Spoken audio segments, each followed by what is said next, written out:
Hi, everybody. This is the Uncanny Omar from Near Mint Condition, the home of collected editions. And today's live stream, I'm joined by For the Love of Comics. Anshuman, how are you, my friend? Hi everyone. Hi Omar. Thanks so much for having me back on. It's an honor as always and a real pleasure. Brother, the pleasure is all mine. You're one of my favorite people on the internet, and I know we keep up through email, but it's so different than talking to you face to face. And I know you've been in panel videos, but also different because it's everybody talking, all of us talking. So this is a little bit more personal, a little bit more intimate, a little more you and I time to talk about things that have changed in our lives over the years since you were last here. I think the last time you were here was about for a solo video. I want to say it was about 3 years ago, 2 or 3 Yeah, I years. think so. It's been a while, but I have been back on various panels as you said, and Yes, always had a fantastic time. and I'm always happy to have you join us. That library evergreen panel is one of my all time favorite videos I've done on the Oh, that channel. was brilliant. I just did an overview of the Eternaut, the new printing of it, and it reminded Right. me of that panel. And I'm like, I had such a fun time doing that, and then donating the books to a library. I'd like to do that maybe once a year, and but it's also like about timing and when we can do it. But it was a lot of fun, and I think it went to a good cause, so that was really cool. Yeah, Uh, yeah. I mean, and I think I've heard many people talk about a number of videos, including the last panel that I was on, considering that one of the best, funniest, most warm YouTube videos they've seen. And I think that's one of those things before we get started that I want to say it's like your channel and the community that you've built in your viewers and your other panelists and co-hosts, etc., is one of the most warm places, and those places are in short supply and much appreciated. Oh, thank you. Yeah, we are very blessed to have all these wonderful people that to collab with, but also that have kind of built a community around collected editions, and it's wonderful. It's wonderful, and thank you so much. I think it's it's definitely the best thing that ever happened to me by pure accident. Getting let go of my job and becoming a full time YouTuber, and you have gone through a lot of change since you've been here, because you had a full-time position, and then you were doing your YouTube channel. So keep me up to date and everybody up to date in case they're not familiar with what you've been doing. How long have you been on YouTube? Oh, I think I just had my 8 year anniversary. I tend to lose track, but there were It two happened. milestones. Yeah, yeah. I had, I think November was my 8 year anniversary on YouTube, and I recently crossed 20,000 subscribers. Although, you'll know better than everyone that subscriber count isn't really what it's about, but it's No. like I've been around for a long time in some ways, but I make videos more and more rarely these days for various reasons that we can get into. But yeah, I've been enjoying myself on YouTube for a long time. But that was always a hobby, and it's always been a hobby. And I think in many ways it continues to be a hobby. But I did, yes, used to have a full time job in corporate international publishing for 19 years. And then a couple of years ago, I quit my job to try different things. And as it turns out, the different things are reading more comics and trying to create my own comics. So writing my comics and then starting a small, a micro press publishing house here in India to publish comics, graphic novels, and the like. That's what I'm doing right now. So you you, you were in publishing for 19 years. That's a long time. That is a long Yeah. time. I mean, that's decades, right? In very similar fashion, I was in IT for 20 years of my life. So I was put into this position, right? My life was I was let go with my and I had to let go of my entire team in 2020, along with a lot of people that lost their jobs because of the pandemic and everything going on. Right. So my position is a little bit different. I did try to find another job, and then when I couldn't, I decided, with the blessing of my wife, and with a lot of thinking about after some months, I think 5 6 months, that I think I can do this full time if I tweak it a little bit. Mhm. What made you decide to go, I've had enough. I think I want to do my own thing? What happened? Um, well, I mean, it's never only one thing, and sometimes the most recent thing will take all the credit or all the blame. But I think it was a combination of many things. One of the things was, yes, I was working in publishing for 19 years, but it was in one company. It was like one job that I held for 19 years. Of course, I grew in that job. I started as an editor and editorial, and I just got more and more responsibilities given to me. So I learned a little bit about everything, including databases and systems and processes. I learned a little bit of IT, a little bit of finance, a little bit of marketing, just the things you have to do as you're running an editorial group. And as I got more and more of this, I really enjoyed my job, and I worked in education publishing. So I really thought it was worthwhile.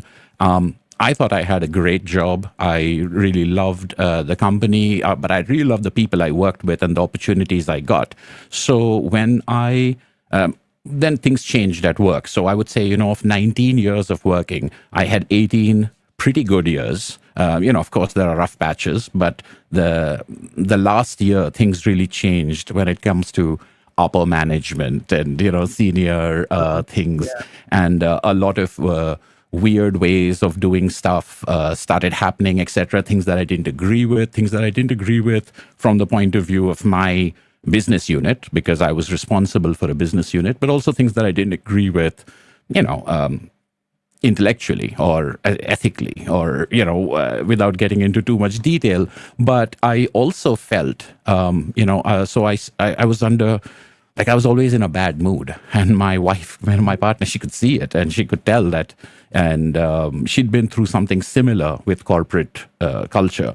And my thing was, I'm not going to find anything better than I already had. And if that can go to this level, and that can be corrupted so badly, or if that can be affected so badly by these things, everywhere else I can try, an equivalent job at that point of time would be just as bad, if not worse. And so I didn't even try looking for another job. I just kind of thought about things and what I wanted to do. And just like you, I had very, very positive support from my partner, saying, go out and do what you want to do. And I've loved comics all my life. My YouTube channel and my hobby is about how much I love comics. So it became kind of like a no-brainer that I should take all of this theory that I'm, for 19 years, I'm talking about, like, what people are doing wrong and what they could be doing differently, and seeing how things are, how people are treated, how authors are treated, etc., etc. And it was like a put up or shut up type of situation, or put your money where your mouth is and say, okay, if you think you're that smart, why don't you try doing that? That was really the work and the sort of mental health kind of approach to that.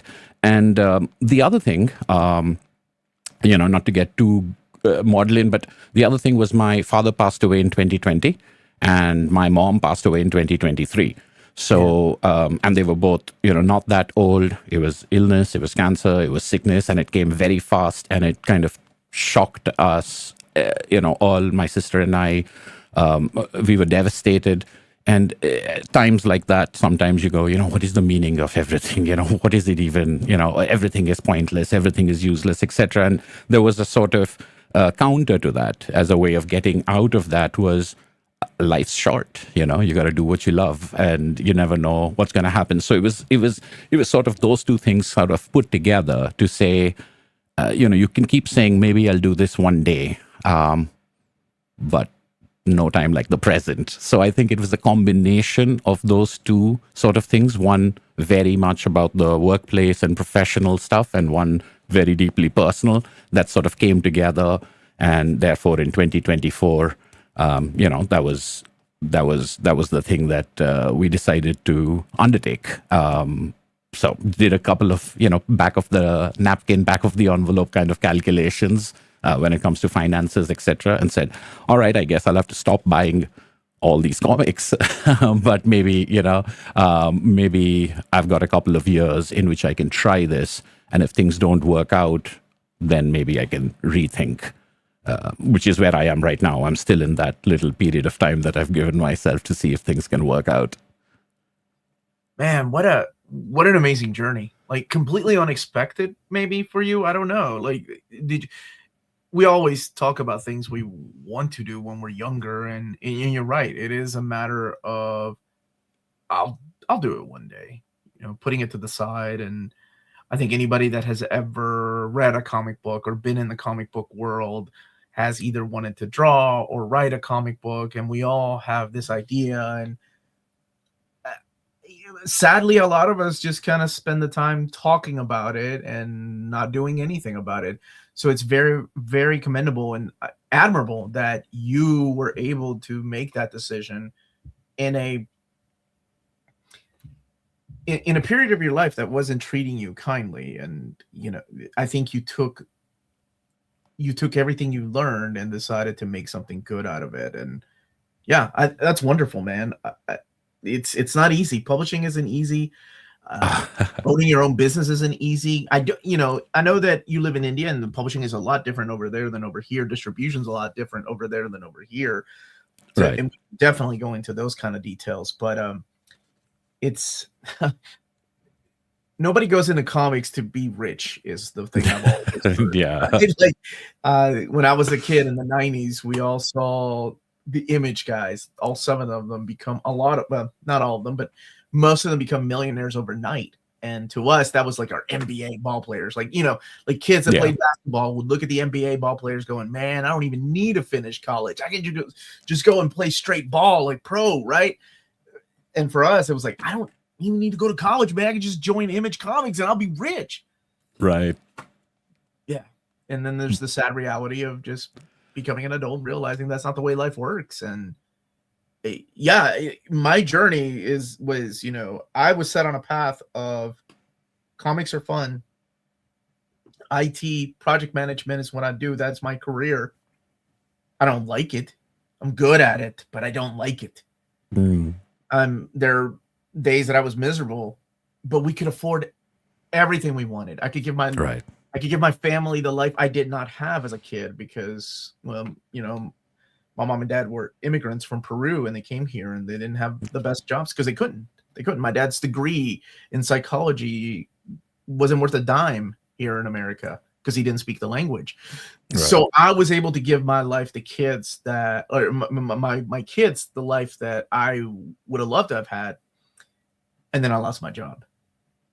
And that changed everything, man. That was, and and the thing is like, I never told anybody on YouTube. I kept doing my videos. And I think one Saturday live stream I was doing in like months after I lost my job, somebody asked what I did for a living. They were like, how can you afford all this?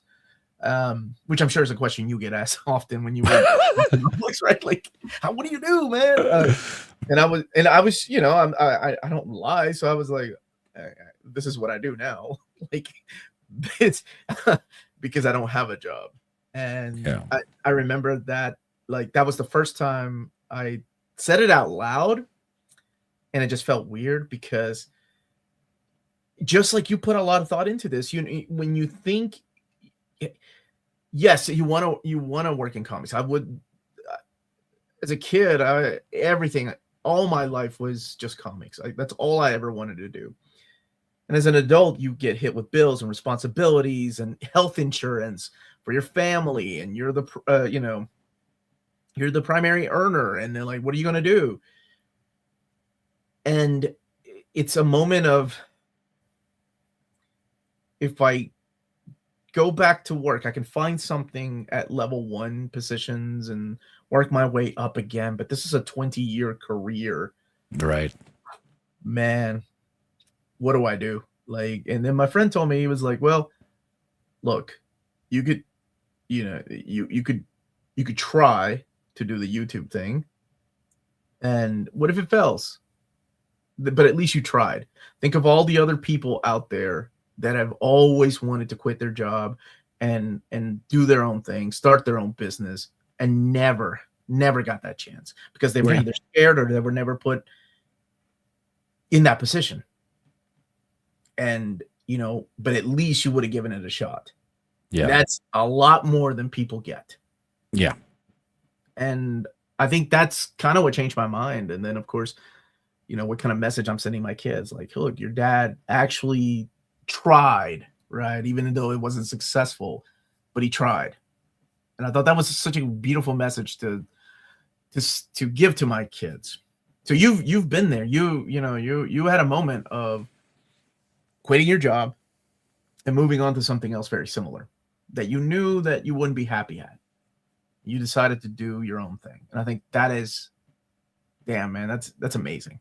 So more Yeah, well, power. I think more power to you as well. I mean, I think it's very impressive, and it's a leap of faith in some ways. So I think, and even losing one's job in any form, it's also a traumatic experience. I mean, it doesn't necessarily compare, although some people will say it's similar, but it doesn't compare to the loss of a loved one and close family member. But it does stuff to you, and you've got to figure your way out. And sometimes I think there is a tendency to despair, but I think doing stuff is one of the ways that you can try to combat it, right? You push back against things like that. So I think, I mean, in some ways you tried, and in some other ways, you're living the dream. I mean, every kid wants to, be a YouTuber, not, It's weird. it is like a sports star or a movie star. It's one of those most aspirational things. So, I've always wanted to be a writer. I've always wanted to be a publisher. I've had fantasies about having a publishing house or having a bookstore. And as a publisher, I often would sit down with an Excel sheet and I'd do this business plan. And I'd be like, the bookstore is the worst idea in the world. It's like it's like owning a restaurant and owning a bookstore, are equal rates of failure in many ways, and particularly after Amazon. But in some small way, you can still say that, hey, that dream, that aspirational thing, that's the thing that we are trying. Both of us, I think. Yeah, you are, man. Publishing is a different beast. I want to hear more about that aspect of your journey, and because you've taken a lot from your previous job, I'm sure, and learned a lot, and have seen the mistakes people make. And like you said, it's easy to be the one going, well, you can fix this or you should fix this. But now that you're behind the driver's seat, it's a lot different, right? It's a lot more pressure. So yeah, tell me a little bit about that. Was that something that you were kind of digging into for a while now? I mean, yes, I think one of the things is there is a difference between publishing the way that I used to work, which is with one of the world's biggest publishers and a huge corporate thing with lots of money, lots of resources. Everyone has good hardware and software. Everyone has, and you've got sales teams all over the world giving you data. You've got customers, and especially in education publishing. I used to publish higher education textbooks.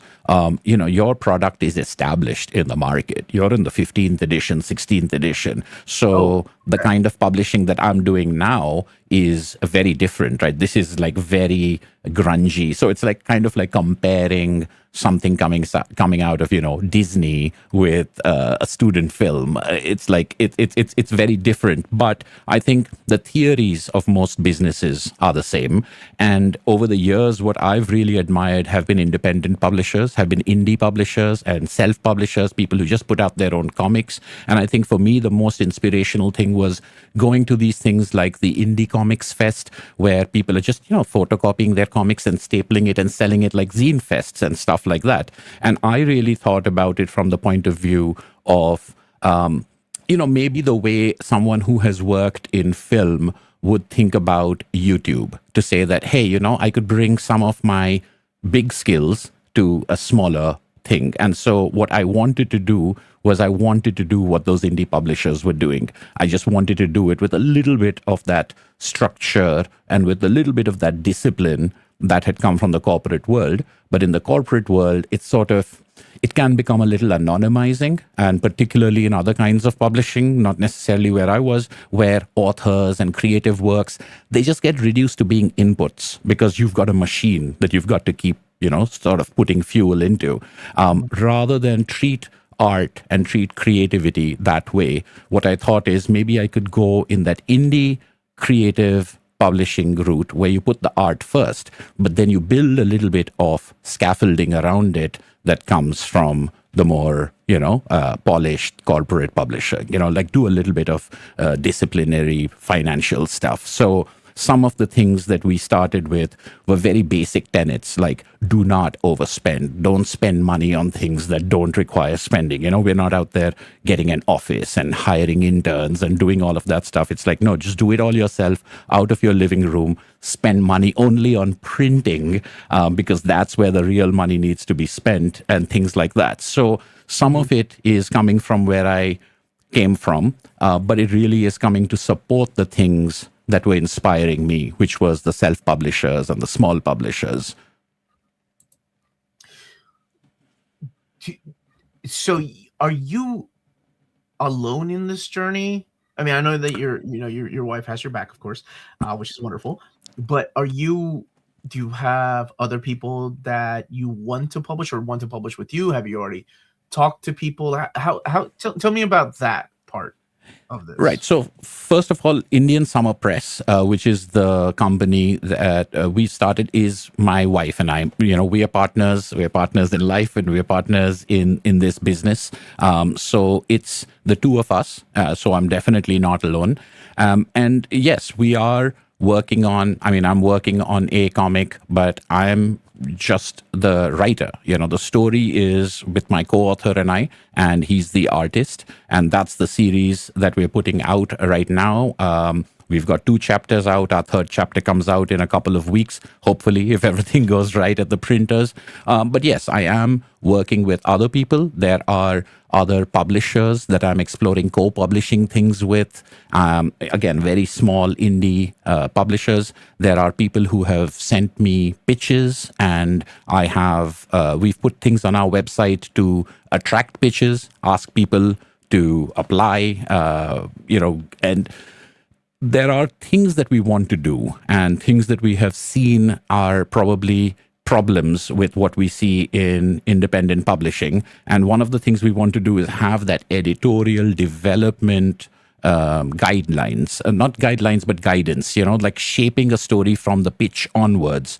It is a creator-owned publishing house, so the rights and the copyrights and the ownership of the property remains with the creators, and it is a profit-sharing model instead of a page rate or a royalty model. It's sort of like trying to create a co-publishing business with every project being a separate business plan, and the creators and the publishers being co-business owners for that project.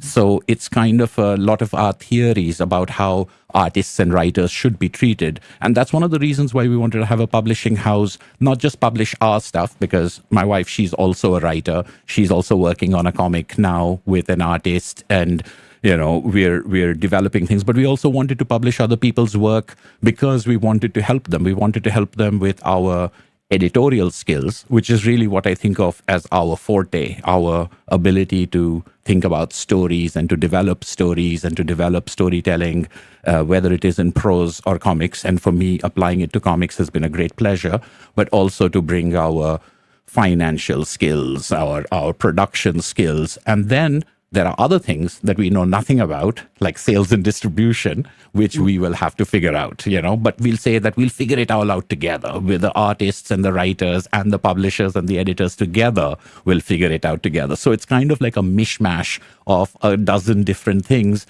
But again, it's all based in theory. It's all based in, what principles are dear to us and what can we do in practice to make those principles be supported, if that makes sense.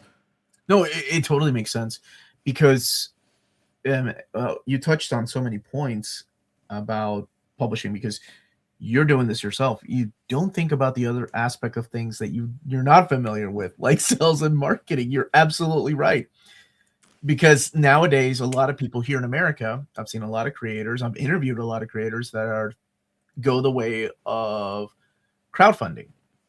Because crowdfunding to them is, I'll promote myself, I'll go and appear on several YouTube channels, and I'll make money this way. And people find out really fast how difficult it is, and then how things can go wrong. Even popular, big time writers and artists.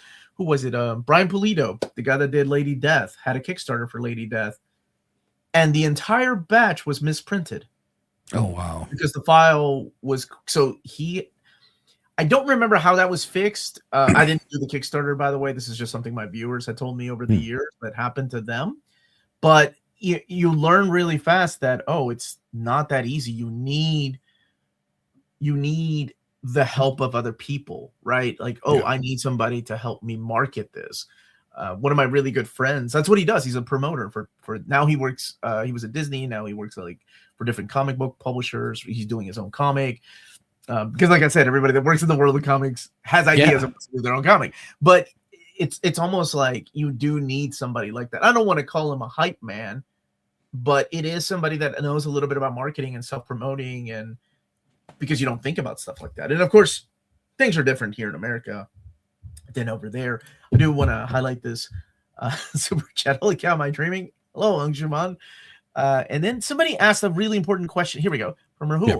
Will you also be publishing your comics in Hindi and other regional languages? Because I know a lot of like European comics a lot of them are in English, which really surprises me. Yeah. So what will you do? Well, I mean, it's interesting because I was just talking to a couple of French comics creators during the Delhi World Book Fair last week, and there are a number of French comics that still haven't been translated into English. And anything that does get translated into English, like triples or quadruples its sales in some ways. But again, because it travels and it can be more international.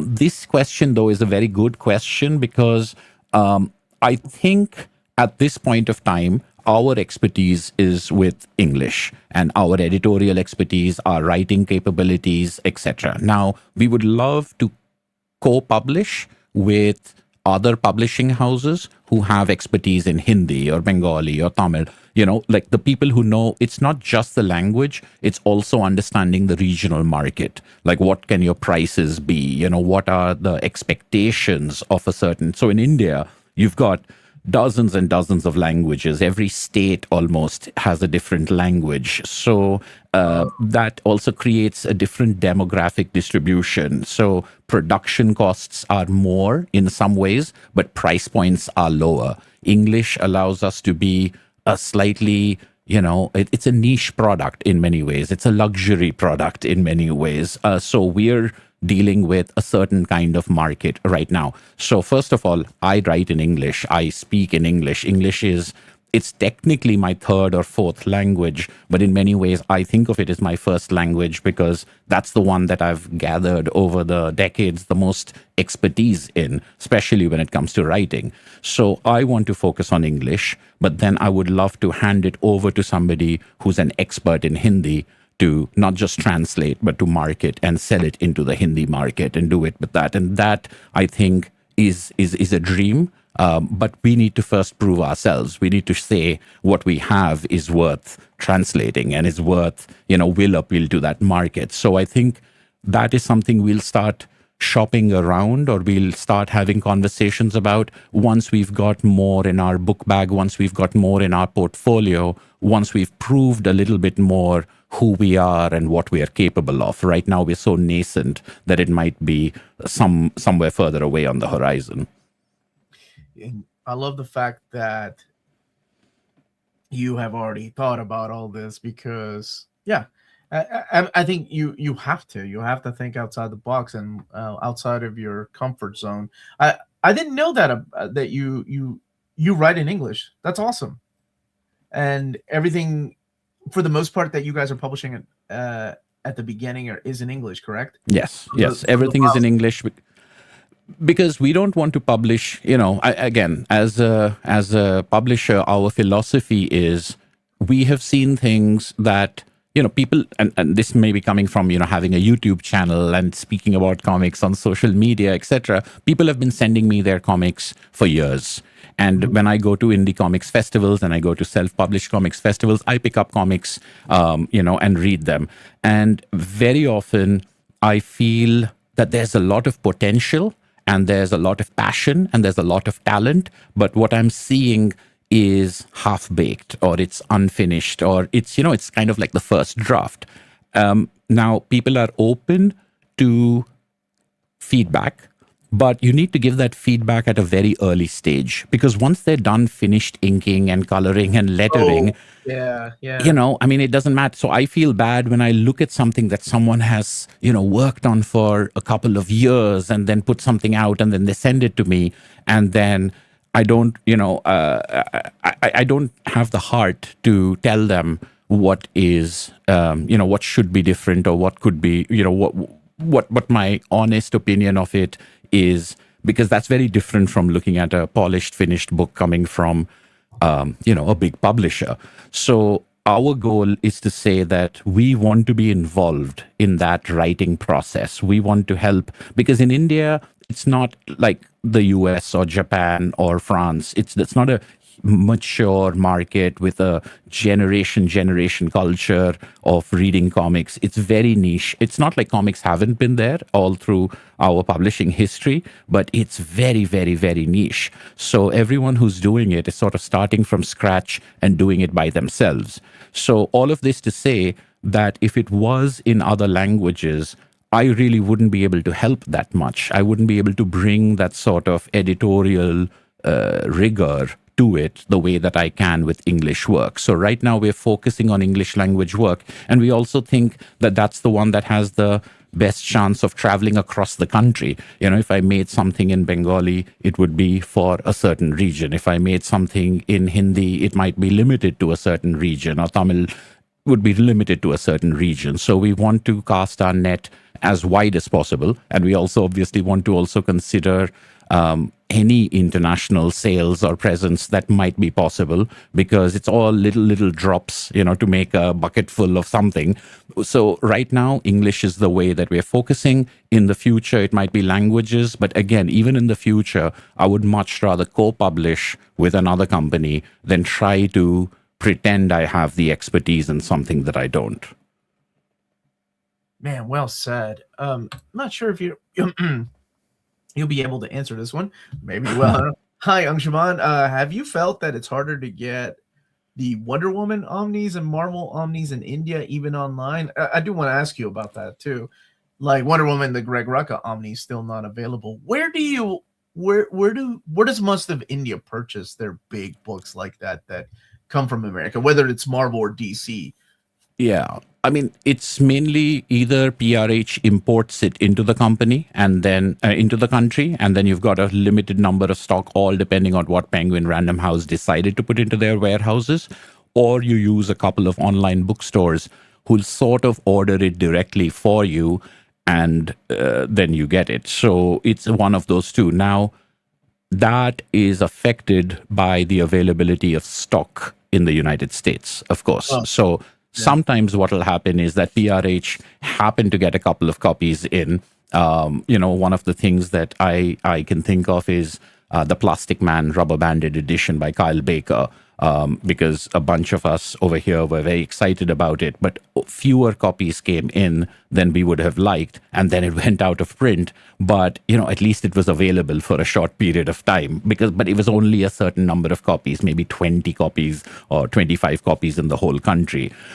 So it really is a question of getting in touch with the publishers and then asking them to import certain things in, but then individuals don't have that much power. It has to be a distributor that does it. And so therefore it's kind of a messy situation. Most of the time when I order my comics, I'm ordering on a website called Bookswagon, and they import the books in for you, and they usually have a decent enough price. Like, you don't feel like you're getting scalped. It's not being marked up from what the US dollar prices are, but we'll never get them on sale. We'll never get those amazing deals that people in the US might get from time to time, and we sure don't have places like, I don't know, Ollie's or something like that. Whenever I hear someone talk about Ollie's, I get really jealous. My Ollie's video is the bane of my existence. It was my little secret go-to place, and then my foolish butt decided 7-8 years ago, oh, let's make a video on how we can find Ollie's. And man, that video did so well, but now everybody knows about Ollie's. I can't even find anything at Ollie's. I don't even bother anymore. I see pictures Really? of yeah, and I'm like, and we have I thought Bunkmaster B, I think he was in the chat earlier. I think he had something recently of like an Ollie's haul, and that got me jealous all over again. But I don't know. They must have some marketing thing, because I made a video many years ago on the Watchmen box set, the one that has each individual issue as a hardcover. You know, that 12. I mean, the box isn't anything great, but it's a nice facsimile of the comics, etc. Yeah, and every couple of months, there'll be some comment saying, I picked this up at $20 at Ollie's. And I think it's Ollie's. I think it's them just marketing, because each one of those comments sounds exactly like the other. And every couple of months, there's someone like, check out your recent next, I picked this up for $30. I picked this up for $25. That one box set is being, I don't know, and I'm just like, I don't trust any of these commenters. The best deal I ever had on an omnibus, and it wasn't even for me, it was for my buddy or my cousin Amanda. It was the Scotty Young Oz omnibus, and they sold it to us for, I think, $7.29. Wow. And that was the best deal I ever had. That beats the Amazon glitch of 2010. Wow. Oh my gosh, I would love to go to India and try to find, like, how are comic stores? How rare are they? How often do you like? So I went to Europe. Not all of Europe. I'm sorry. I went to Germany and not even all of Germany, of course. And I went to Belgium and the Netherlands. And oh my gosh, it was amazing. I was blown away about just like how much, it made me happy. It was wonderful. And the people that worked there were so passionate and knowledgeable about the things they were selling. And oh my gosh, everybody in Europe just about spoke 4 different languages. I felt like an idiot. I'm like, I speak Spanish and a little bit of Japanese. Well, look at that. That's a lot of languages. But here in America, most of the time it's like, you don't speak English, you're not going to get help. But over there, it was like, yeah, where are you from? Where do you speak Spanish, Italian? And I was like, nope, just English is good. But how amazing they were when just everything, like the knowledge and they were like, oh, this is from some of our creators that live here in town. How is it in India? How is the comic book store scene in India? So what you just described, it's exactly like that, but the opposite. You'll be really sad if you came here. There is no such thing as a comic book store. First of all, there never has been. Okay. I mean, I think there are 1 or 2 things that I've seen now online that are trying to do these things, but it's not the same as the LCS experience in the United States. These are extremely expensive. Each single issue, you've paid imports and taxes and all of that stuff. So it's got all that markup. Then you've got like, slabs and stuff like that, maybe, so somebody is bringing them in and putting them in a shop, but there is no comic book store.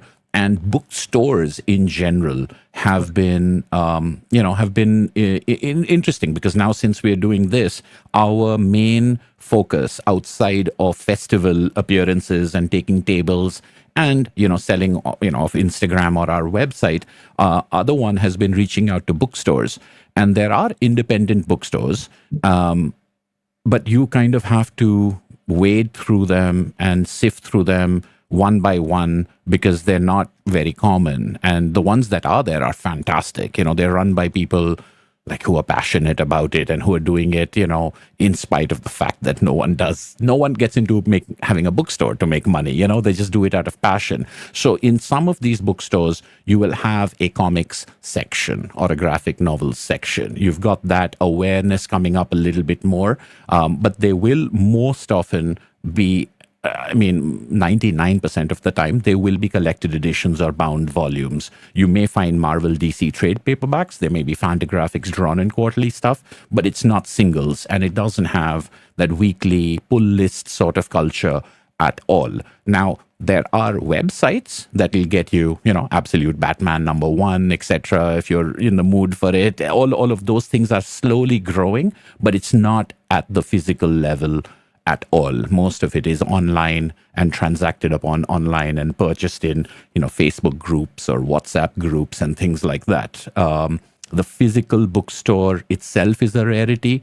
Physical comic book store is no such thing, but I am optimistic about the presence of comics and graphic novels within the indie bookstore thing. But again, that's very, very small. It's not a mass level cultural thing the way that you might find in Japan or Europe at all. Oh, okay. So you mentioned this a little bit earlier. We don't have comic book stores in India, but yes, we have Comic-Con, but not like San Diego Comic-Con or New York Comic-Con. Well, to be fair, most of America also doesn't have Comic-Cons like San Diego or New York Comic-Con. What is the and how many times a year is the Indian comic book con, or what is it called? Yeah. So there are a couple of different ones. There is Comic-Con, and Comic-Con started in like Delhi, and it was interesting because last week, I just got to meet for the first time one of the founders of Comic-Con India and chatted with him briefly. But Comic-Con is now a con that takes place once a year, but it happens in multiple cities across India. So you've got Comic-Con New Delhi, you've got Comic-Con Mumbai, Comic-Con Bangalore, and Comic-Con Hyderabad, and more Comic-Cons are being added every year, to the point where I think this year in 2026, they may have, I could be wrong about this, but I think they have like 14 or 15 Comic-Cons scheduled at various cities. I mean, each city will only get one, but there are a bunch of them now. But having said that, well, I mean, yeah, this is like, it's a brand, but I mean, it's I will say though, that I've attended Comic-Con in the past, and I've loved attending Comic-Con in the past, especially to meet the guests, the comics guests, the ones who are coming in the international as well as the national ones. I got to meet Mark Waid and David Lloyd. I met Gabriel Ba and Fabio Moon. I'm jealous of that. That's awesome. And then Sunny Liu, who did The Art of Charlie Chan Hok Choi, which is a comic that I really love. Ryan North has been here a couple of times, and I got to chat with Ryan North, and that was great. But awesome. This is just a very, very small thing. Most of the Comic-Con, and maybe it's the same over there, most of the Comic-Con is about movies or video games or toys. It's not really about comics. So it's more of a pop culture fest is the way that it's described. The Comic-Con name is there, but the fests that I really enjoy and I've seen and grow and love are the indie comics fests. That's ICF. And things like the zine fests, the more grassroots, self-published micro, that's more like the, not like SPX in size, but probably the way the Small Press Expo had started out, very, very handmade stuff. People just taking a table and selling their own comics one at a time. That's the stuff that I think of as really great. Now, Comic-Con is great. And if, somebody, else was there, but I can usually meet and talk to more creators at indie comics fests, unless you're talking about celebrities. The Comic-Con is very big, very crowded, but not a lot about comics. At least my recent experiences have not been very comics focused, or that's not what I saw, unfortunately. So the last time I went to San Diego Comic-Con was in 1997. And it's changed dramatically. I think it's become more about TV shows and movies. However, I did hear after the pandemic of 2020, when they reopened to the public in 2022, I think, or 2021, that was the year to go, because it was just the comics. It was just about bringing it back to the comics. And everybody that went that year said it was just an amazing experience. It can be a little too crowded. And as big as the places are that holds these conventions, whether it's New York or San Diego, it is, oh my gosh, elbow to elbow. Like I Yeah. remember, like I can't film at New York Comic Con on a Saturday. It's just not worth it because I'm at Artist Alley and I can't go from one location to another, like not in an hour. I'm like, who's going to watch this footage? It's just like holding up the camera, bumping into Yeah. people. Ooh, there might be Mark Wade behind this guy's shoulder. It's so crowded, it's ridiculous. But I love it. I love Yeah. I love that the medium that I love, this comic book world, brings in so many people and families and just different generations together. So I was curious what the scene is like over there, and honestly, for you now, it's all about networking too when you go to Yeah. conventions, Oh right? my gosh, that's the thing I'm worst at. I really have no. I mean, if it was up to me, I wouldn't leave my apartment. You know, like Oh my gosh, I'm. Anshubha. I mean, I tell Ashwita, my partner, my wife, I tell her that you're head of marketing, I'm head Yes. of editorial. Like you handle this, and I'll give you, and I'm the head of finance. Because who else is going to be the head of finance? But I would think that any kind of networking I want to do, and this is I absolutely agree with you, but the way that I look at it is we're so nascent that the only kind of networking I'm interested in is networking with readers. Because I want to find the readers. I don't think the distributors know where readers are. I think bookstores have a little bit of knowledge and power, and I want to focus on bookstore owners and readers, because everything else, I think, and this is just one of those soapboxes that I get on, is that there are too many middlemen who are ready to capitalize on other people's dreams, and this whole thing of, let me take the agency and I'll take a cut of this and I'll do this for you. And that thing is not, it's so nascent and it's so small that nobody really has any idea of how to do it.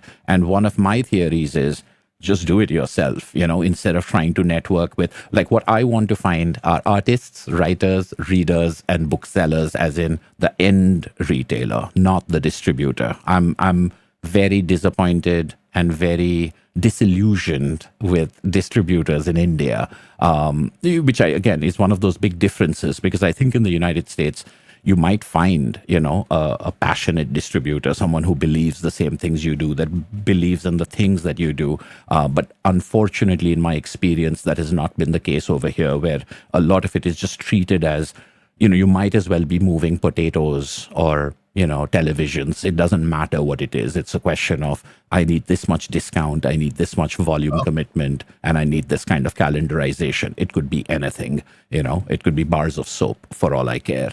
And that, I don't think, is the right approach for small and independent publishers. I think that might work for the big guys, even though, I mean, I have my doubts about that also, but it definitely is not the right, I don't think it's the right approach. So my networking is very much about finding readership, or finding what will grow readership. Like, how do you get comics into more hands is the trick, or is the nut that I want to crack. Wow. And you do that by going to cons and talking. Okay. Have you, I assume you have set up a booth and talked In a to. couple of fests, yes. So Yeah. this year was our first year. I mean, 2025 was our first year publishing. So March, we did a festival in Delhi. And then later on in the year, we traveled to a couple of towns. We went to Hyderabad, Bangalore, Kochi, and Mumbai fests, and tabled over there. We also had our comics table at a couple of other festivals by friends of ours having copies of them out there. But most of it, yes, has come from those kind of appearances, or us selling to people through, Instagram or through our website. That's where most of it. But again, right now we have only 2 comics out. The more we get, the more catalog we have to offer bookstores, and it's for any publisher, like for any author, it's not a sprint, it's a marathon, as the cliche goes. It's a question of building your reputation and having a snowball effect. So we are in that sort of beginning stages of where we want to make sure that what we're putting out there is good enough for us to use that as a calling card. We don't want to rush things and put something half baked out there. Rather have a good comic get into the hands of people, have it be a slow burn, have it be discovered, and then grow that reputationally rather than try to grow it through gimmicks or through jazzy marketing or through, hyped up lingo. Once again, it's the theory. I don't know. It remains to be seen whether the practice, bears fruit or not. Man, this is such a great journey. I'm both envious and also like, putting myself in your shoes. What would I be doing? And but the difference is, of course, I'm in America, or in the United States, it's a lot different to promote yourself, and in India, it's a lot different too. From what it sounds, it seems like there's a lot more opportunities here because there's a convention like every weekend, right? Yeah. There's all this target audience that you could be reaching, but that's exhausting as hell, man. Yeah.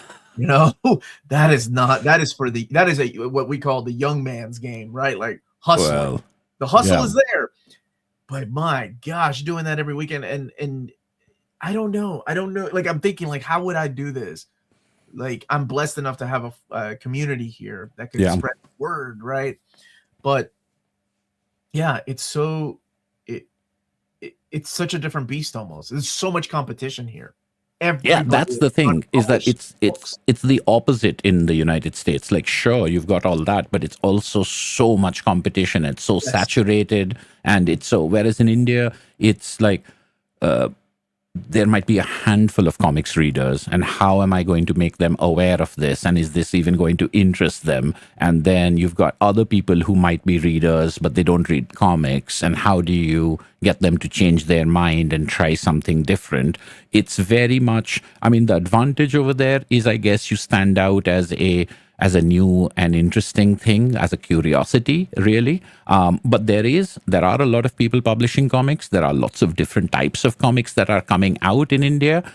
They all have a plan, or they all have dreams. They all have goals. I guess we're just another one of them. But yes, I think it's very different in the United States than it is over here. Over here, our problem is absolute invisibility. And I think in the United States, it's the opposite. It's like how to stand out in a crowd. That's the problem in the US. Whereas over here, it's just like nobody has any idea who you are or what you're doing, or, whether it's any good or not. And I think raising that awareness is in some ways as exhausting, but it seems to be more, it's more like you at least have this, at least this is the way I like to think about it, is that maybe you're on the elevator when it's on the ground floor, maybe it'll go up, because it's better to be there before things have started and be part of something that gets things started. So that's an exciting thing. And that's the sort of thing that I rely on for like inspiration, is to say, nobody knows anything, but that means that you only have one direction to go. And I'd almost rather be in that situation than to be in an extremely competitive, extremely saturated, environment in which everyone is more talented than me. That's a scary idea. I wouldn't say that. I wouldn't say that, but it's I have gone to so many conventions over the years, and it never ceases to amaze me how many different people are trying to find their audience. And my wife and I both love going to Artist Alley. I love Marvel and DC. Love them. And that might be an understatement. My gosh. My handle is the Uncanny Omar. Right. Are you sure you love them, Omar? Like you want to really think about that? I've got Usagi over here too. Yeah, I know. Sure. Okay. But yeah. Every convention we go to, we always go to Artist Alley. And there's so many people within Artist Alley too. That's wow. It's almost overwhelming, especially the bigger conventions. How in the world do you stand out without, having, what are they called? like a light show, a spotlight, or booth babes, or whatever it is to get people to come and check. And the hustle is the hustle is amazing, man. Like seeing these guys stand up every day, going, "Hey, you want a free comic? You want a free comic? You want a free comic? You want to check out my comic? You want to check out my comic?" Dude, that's believing in yourself and not giving up. And I've seen a couple of these cats at the same cons or different conventions over the years, and I'm like, yeah, man, you're not giving up. That's awesome. Some of them remember me, some of them don't remember giving me the same comment. Like, it's so cool to see that. But that is the big thing, that there's so much of that here. Yeah. At every convention, man. It's crazy. Hit this super chat really quick. In India, it's easier to buy manga than comics. I do recommend Travel Bengaluru and okay, I'm gonna let you read that one. So Bengaluru is the new name for Bangalore. Hyderabad and Rajasthan is a state. I think. Well, first of all, yes, I agree with manga is comics. Manga is Japanese comics. To me, I think the presence and the increasing popularity of manga is a great sign. I think it proves that comics reading is alive and well. I think it proves that people will read comics that are, I don't know, black and white. It disproves a lot of like common wisdom that people used to say. I do think that it is difficult to get comics, and also comics are expensive. So India is a price-sensitive market, which is again the kind of thing that we were talking about. Is publishing English comics in India is a niche product. It is in some ways a luxury product. Now, it's not a luxury product the way, a Hermes handbag or whatever would be, but it's still not, there are comics out there, and there are comics that people have grown up reading that would be like $1 or something like that, and they are cheaply printed, and they're printed in huge numbers, and they're sold very cheap. And for a lot of people, that's what comics are. And the American comics and the Japanese comics, one of the things, also, this is an interesting connection. I'm going to skip around a little bit, but like we were talking about the compact editions in that last conversation, the panel discussion that I was on your channel.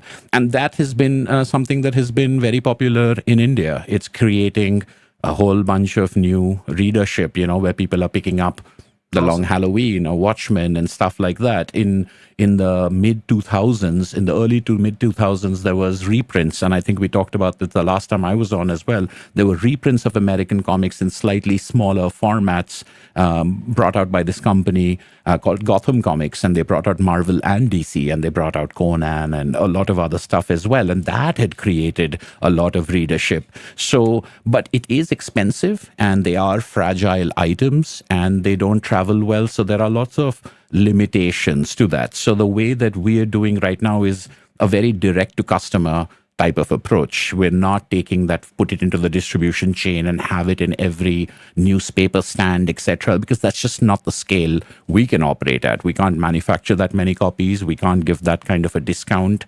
So our approach is really more about taking the self-publishing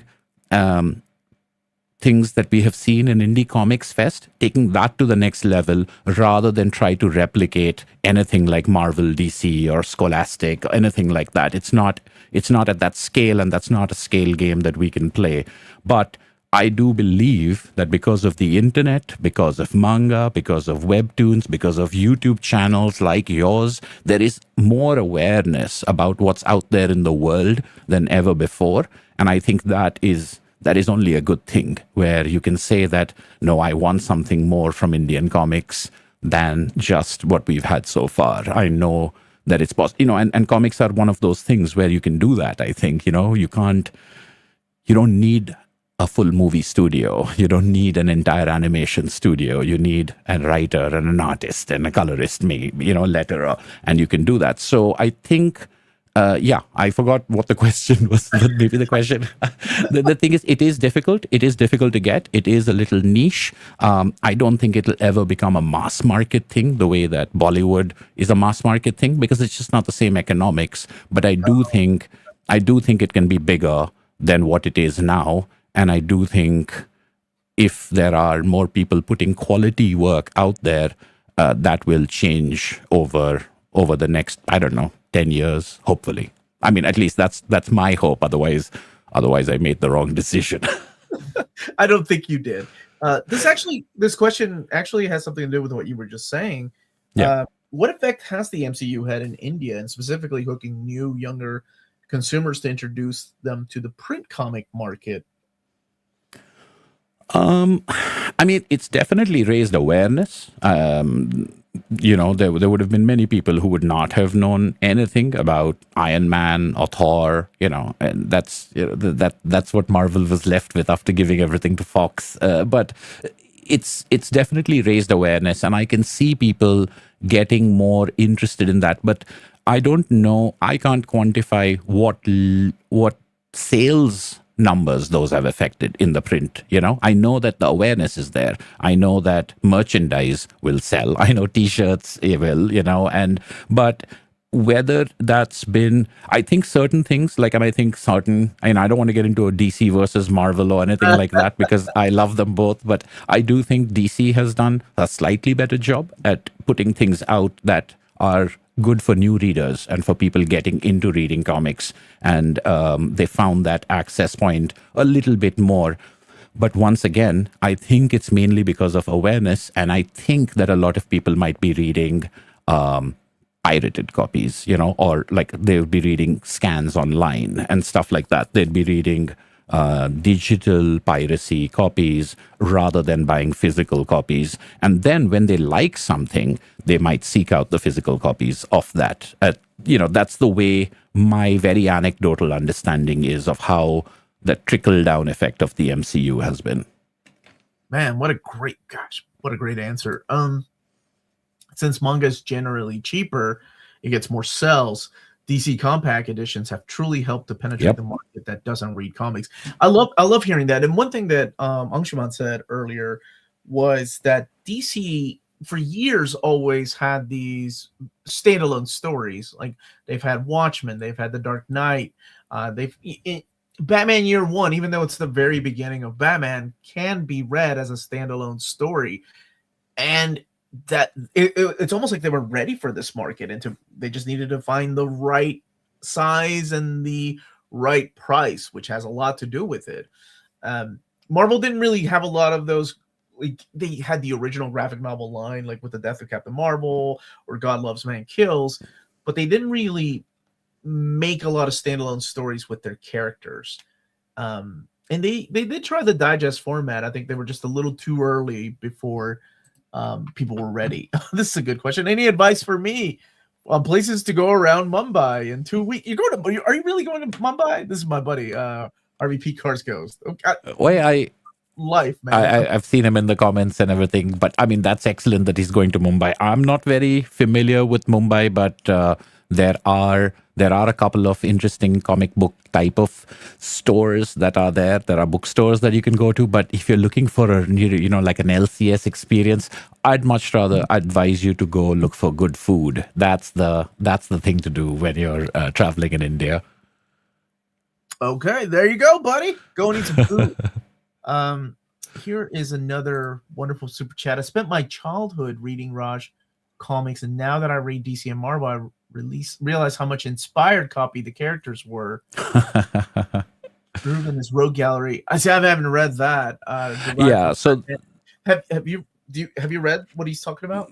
No, actually, I mean, I'm aware of them, but I didn't read a lot of these comics, the Raj brand of comics, the Raj imprint, but a lot of people have grown up with them, and they're sort of homegrown superheroes. Now, yes, it has been pointed out to me. Unfortunately, my only experience with them is people doing, swipes comparisons to say, look at this Chris Claremont cover, and then look at this comics cover. And it's that kind of thing. But I think that's what he's referring to as well, that there is a lot that has just been sort of lifted wholesale from that. But they were, at one point of time, they had the price and they had the distribution to penetrate a market, and that I think is admirable. So a lot of people have grown up reading these comics. A lot of people have a lot of nostalgia and fandom for these comics. Unfortunately, I'm not one of them. I did read other Indian comics, the ones that had to do with mythology and history and freedom fighters.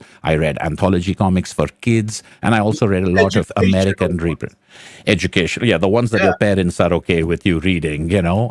But one of the good things about Tinkle, there was a magazine that, you know, I think Americans find the name Tinkle to be a funny name to give a kid's comic. But the idea was that anthology comic introduced me to the idea that the comics medium could be fiction, it could be nonfiction, it could be history, it could be science, you know. So that was, I think, very important, because I meet a lot of people for whom comics as a medium is limited to certain genres. Like they think about it only as superhero or only, you know, and that only part, I think, is one of the good things about reading certain kinds of comics as a child, is that I knew they could be, you know, Uncle Scrooge and Beetle Bailey as much as they could be Superman and Spider-Man. And that part of it, I think, is what I'm looking for in Indian comics as well. I think a lot of Indian comics today, the ones that are made for, you know, young men, they're analogs of the Marvel DC stuff, but they rely, in my opinion, again,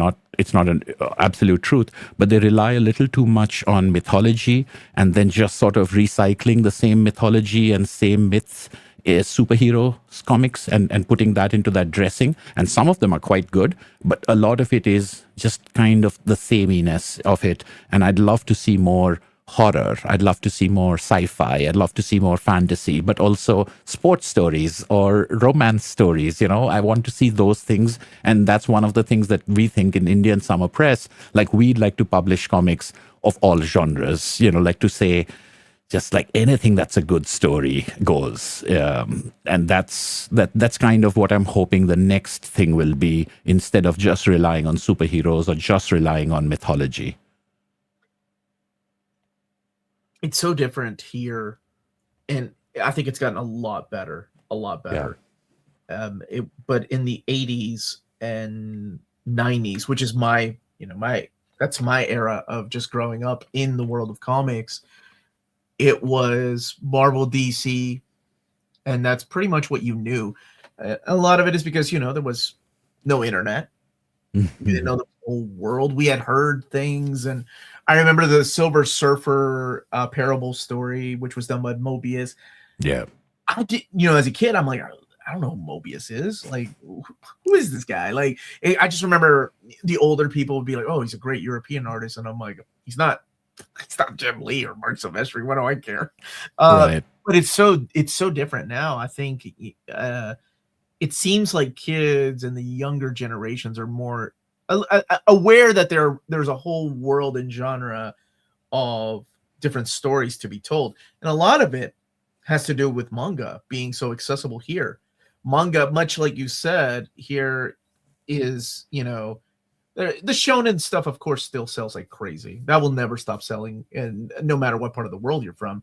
But now we have romance. Now we have fantasy. Now we have ridiculous like titles that have like 35 words in the title.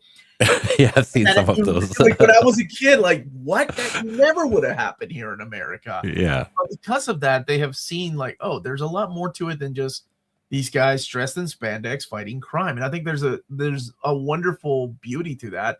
And I'm very jealous of the world that, you know, the future generation, like my kids, their generation, get to grow up in, because it's so accessible. But it's also a double-edged sword, right? It's so accessible, then it gets almost like overwhelming. It's kind of like spending the days at the video store going, okay, let's pick a movie for Friday night, and spending 5 hours at the video store and then coming home being tired and not watching the movie. Kind of like what people do nowadays through Netflix. Oh, let's find something to watch. And you spend an hour scrolling on Netflix going, well, right. That was a lot. I think I'm tired. Let's just watch Seinfeld or whatever your show is, right? So like, again, it's a double-edged sword, but I think it's so different over there than it was over here. And I love hearing that about, you know, the Indian comics and what you found and the similarities and how it was inspiring art, because you would see that also here in America too, you know, Superman and Captain Marvel, not the Marvel Captain Marvel, but the original Captain Marvel, who I think he's just known as the Captain now, Shazam. Yeah. Okay. So Marvel Man, like how it just carried on overseas. And to me, it's just art inspiring art. and sometimes something wonderful comes out of it, an original, and other times it seems like a bad imitation, and I think that's okay, right? Very hit and miss. Oh, Yeah, man, those and some Gotham of comics. He did yeah, a well, little bit. Did a little bit. yeah, I did, and I think I'll ask people to check out our previous conversation in which I'd also talked about Gotham comics in when we were talking about that. But yes, I think one of the most brilliant examples I've seen, and of course there are many of this sort of inspiring art has been in just me when I was trying to make a video on Sin City. And I was like, how far back do I go? How far back do Ooh, I go in I love your excavating the deep dives, influences? But this idea that, you have John Ford making these Westerns, and yeah. then, Kurosawa watches these Westerns and says, oh, I want to put them into Japanese culture, Yes. and then he puts them into Japanese culture. And then Sergio Leone says, oh, I want to put those into Westerns again. And then Frank Miller looks at Lone Wolf and comes and says, look, I want to do Ronin. Love it. And it's just Love like, wow, look at this. It's just like everyone's getting influenced by everyone and taking and borrowing and making their new things with it. But I think what's crucial over there is to say that, there is ripoffs and facsimiles, and then there is true inspiration in which you do something. And sometimes you can't tell the difference, because if I'm seeing it for the first time, like if I had seen Ronin way back when it came out and having seen nothing else, it would have been mind blowing. But if you see Ronin today, then maybe you're like, hold on, that's just taking, that, etc. So, but that context doesn't mean that the effect that the work can have, that the style can have, for someone who hasn't seen it, wouldn't. So even though, I can say that, oh yeah, these things just ripped off Marvel, DC, etc., for a market or for a population that had never been exposed to that, it had a similar sort of impact in the imagination, because you're ripping off good stuff. So somewhere or the other, even that watered down copy of a copy version will have some power, will have some ability to connect and transform a reader. I think any comic can be a good gateway comic, like some people can read something really tough and then say, wow, I didn't know comics could be this tough. Now I'm going to read comics. And some people can read something really sad and say, I didn't know comics could be, capable of addressing this. So now I'll read more comics. So it doesn't have to be only one thing. Comics don't only have to be simple or easily digestible in order to draw people in. I have seen comics, all kinds of comics draw people into it. So the more the merrier, I always think. But I mean, of course, yes, for the creators, for the publishers, it's competition, it's saturated market, which is why I think that the readers are things that people shouldn't forget about. I think people get very wrapped up in the marketing and the distribution and all of that stuff. But I think if you take your eyes off the readers, they're the ones who really fuel everything. And I think, better than anyone, there are all kinds of practices that are sometimes exploitative. Now, some people might like them. Last time we were talking about variant covers and foil covers and die cut covers and stuff like that. But that's essentially saying, oh, look, I got 10 readers. How do I get more dollars out of them? I'd be more interested in saying, how do I make that 10 readers into 20 readers rather than try to get double money out of the readers that already exist. But these are just different business strategies for different companies. It's the big corporate move, right? Like Netflix is like, we are gonna double our prices. And some guy in a suit was like, look, we can double our prices. We're gonna lose what? Let's say we lose a fourth of our viewers. We're still gonna make more money, right? Like, we're gonna lose a fourth of the people that are subscribed to Netflix, but we're still gonna make more money because we're doubling prices.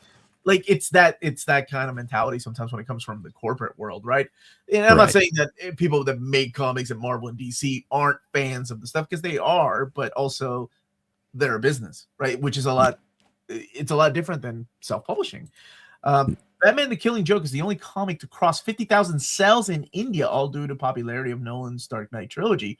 Highest-selling comic Omni in India is Jeff Johns' Green Lantern Omni. That is crazy. Out of curiosity, Jack Sparrow, where did you get those numbers? I'm curious too.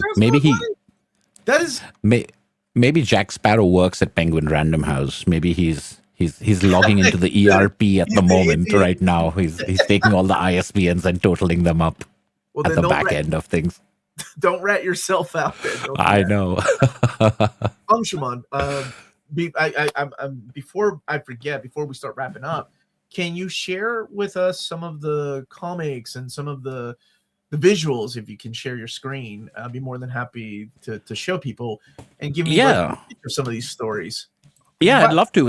And thanks so much, Omar, for the opportunity. You know, as I was telling you before this started, and everyone in the things is that this is extremely flattering, you know, and here you have, you know, on your channel, you've got Joshua Williamson and you've got, you know, I think I was looking at all the people you have and you're like, oh, and then you're talking about my comics. All right. Yeah, we're all on the same, you know, me and Brian Michael Bendis, you know, we're like this exactly.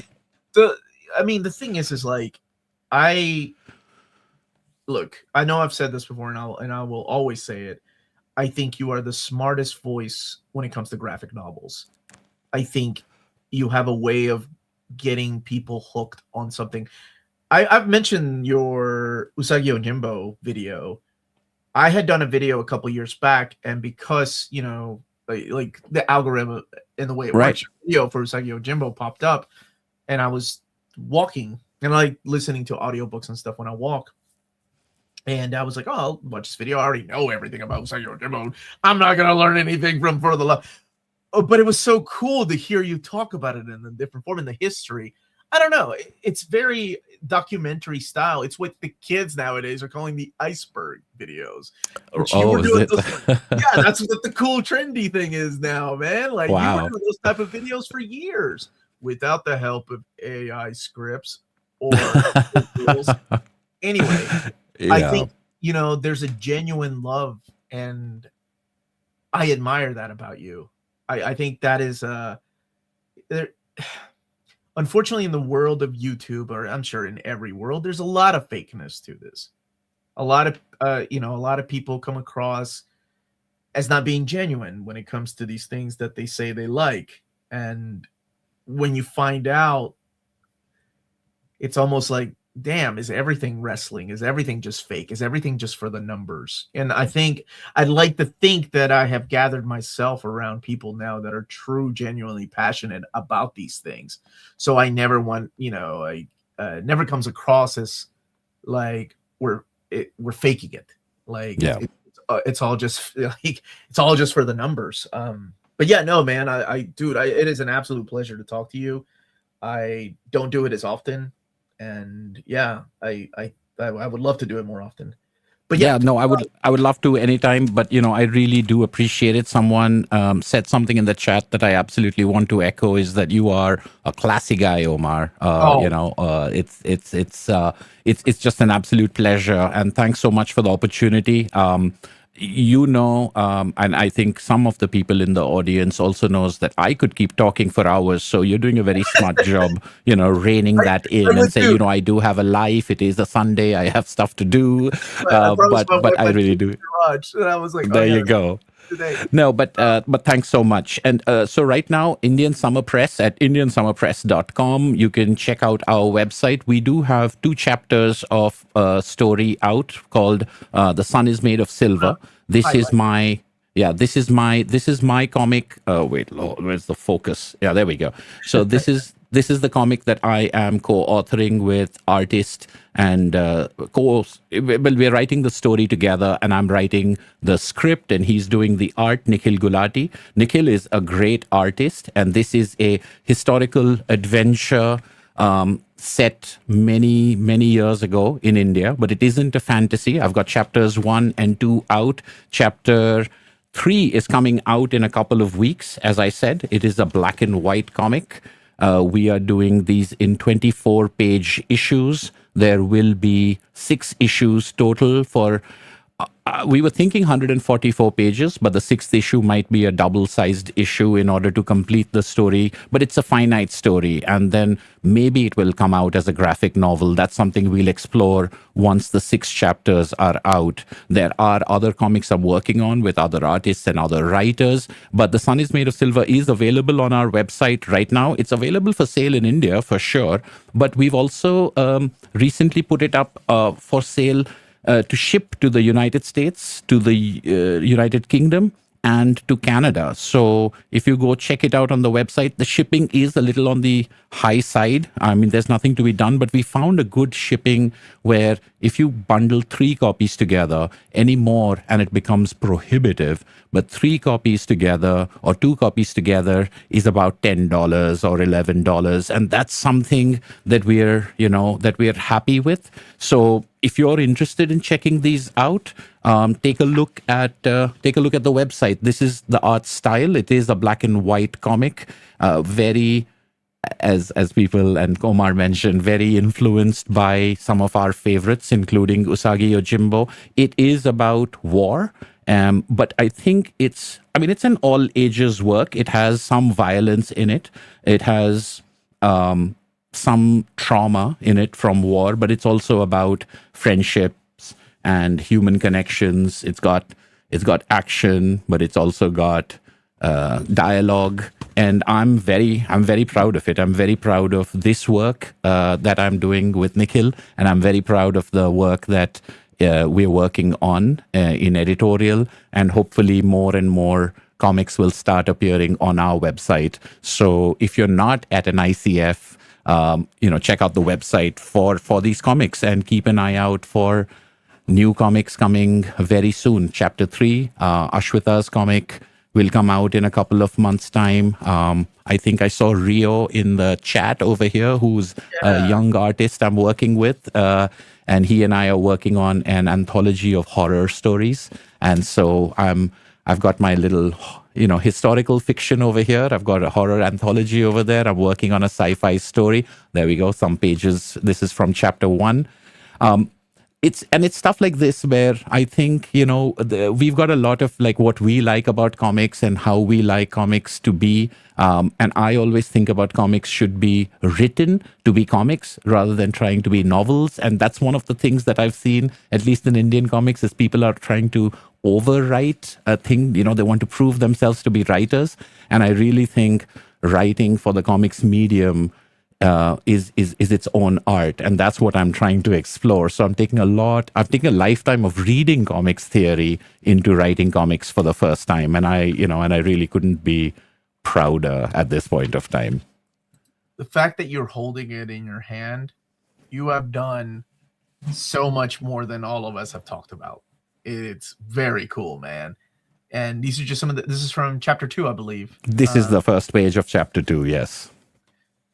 And somebody was already asking the question that I'm so glad you already answered. Will there be collected editions? Yes. Yes, I think there will have to be at some point of time, but that is a much bigger financial. And so one of the other things, the business kind of approach we've used, I've always thought that, single issues, they're a big issue, they're a big problem. You should only have graphic novels, you should only have trade paperbacks, etc. Without the LCS system. But I'm finding right now that starting small and trying to make a little bit of money that funds the next print run of the next issue is a good idea. So what we want to do is we want to make enough money from selling these single issues in order to print a graphic novel, because we don't necessarily have the same crowdfunding, but maybe by the time the 6 chapters come out, it might be an option.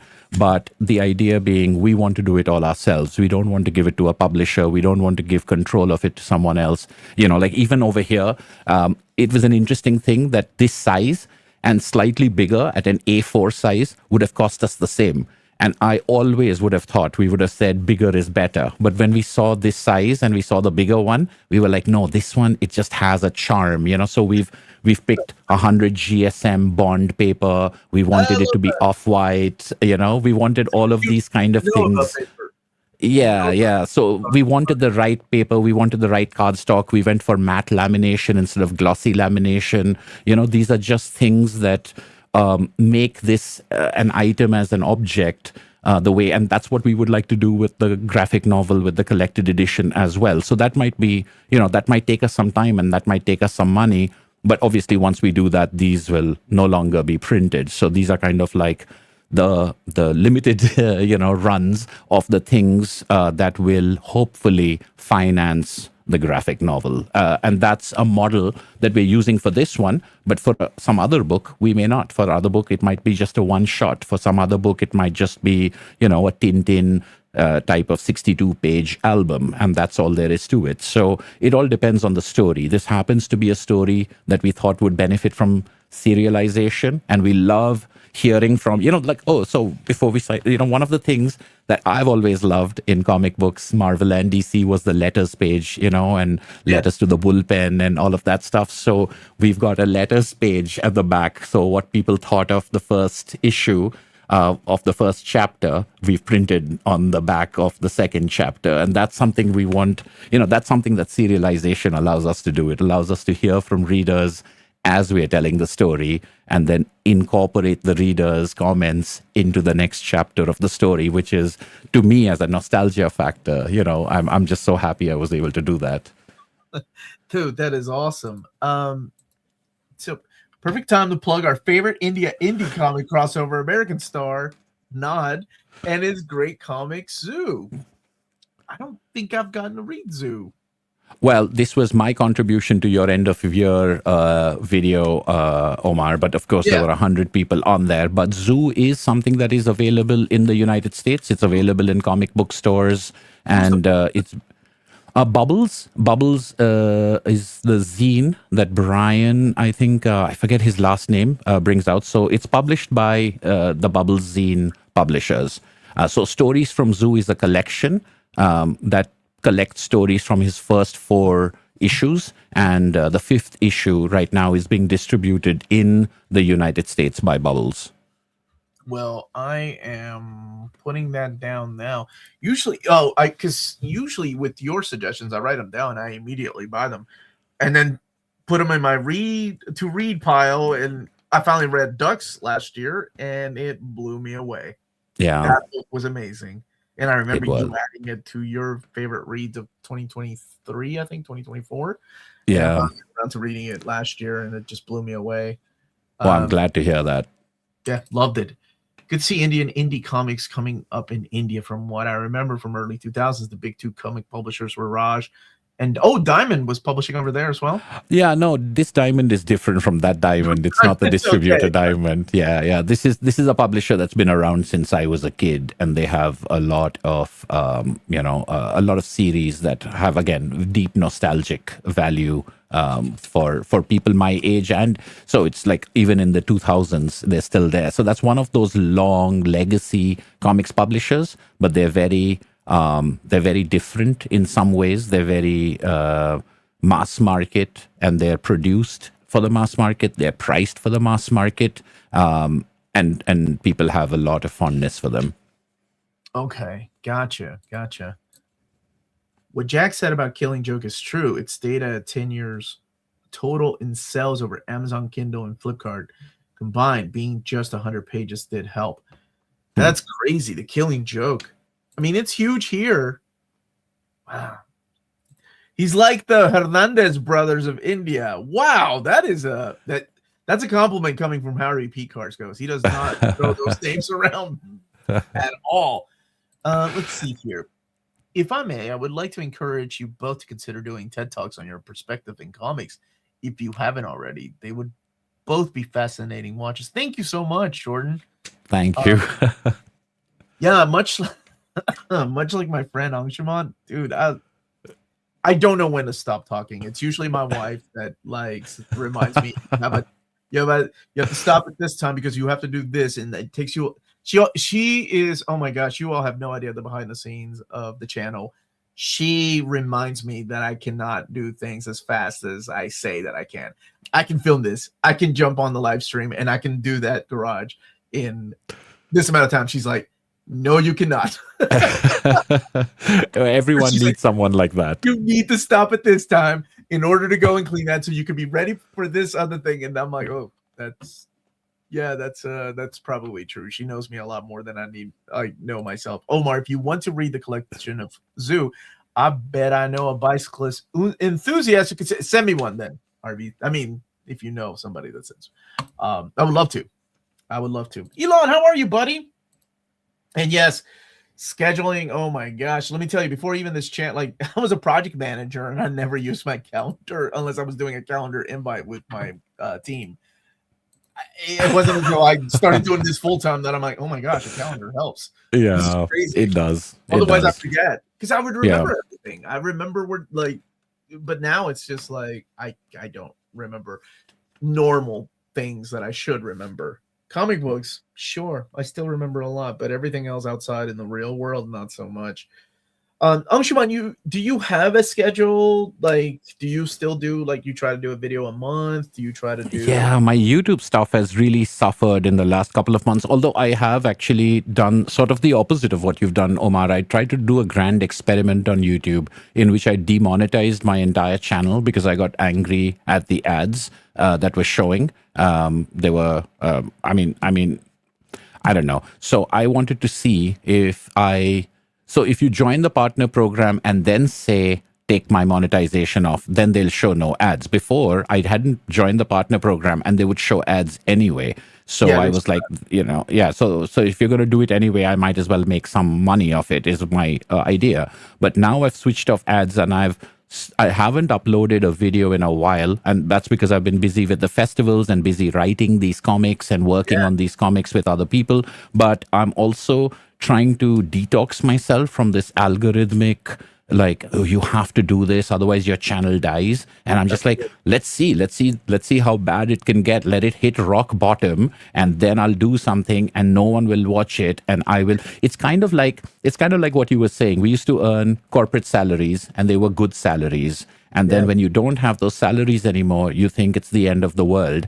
But because you've gone to zero, the next $100 you earn is like the sweetest $100 ever, and you kind of get a new appreciation, for like it's that kind of thing. And once I had that with work, and once I had that with money, to say that you don't need all of it, you could get by with less, and it's that kind of reset. Like, I'm trying to hack my brain to resist YouTube's, like, because you've got to update, you've got to put something out there, you've got to do a haul video, you've got to talk about more recent comics. And you know me, I've never been that way. So I want to go back to, doing different kinds of, and I want to do different kinds of videos than I've done before. Like you said, like, my videos had a lot of research in them at one point of time.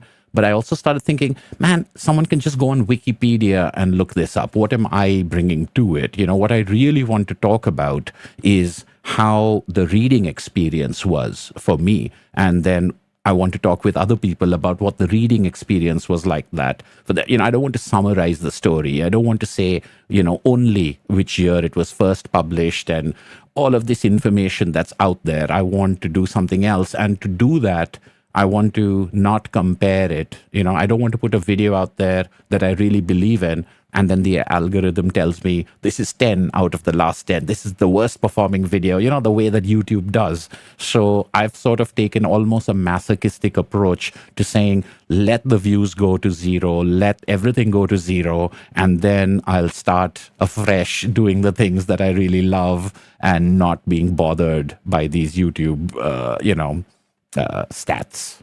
Wow. But I don't know. I don't know how that'll go. You're breaking the system. You're not letting it break you. No. It's the system's going to be just the way it is. But I want to breathe. I want to break my brain and reset it in a different way, because I feel I'm slipping. I felt that I was slipping into that sort of thing. Like, if I wasn't getting a 1 out of 10 video, then I'm unhappy about it. And I didn't want to be that way, because that means 9 out of 10 times you're going to be unhappy.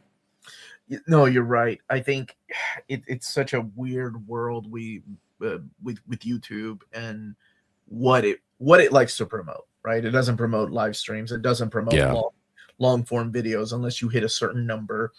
What it promotes are those minute videos that, unfortunately, AI just loves creating really quick. and that's exactly what it feeds on, man. It feeds on the people that you can't tell whether it's real or not. And it's crazy how YouTube is okay promoting those. But I will keep doing what I'm doing. and you Yeah, keep on. no, and people will thank you for it, Omar. It's really important that it not all be overtaken by slop. uh, Anshuman, man, it is always a pleasure.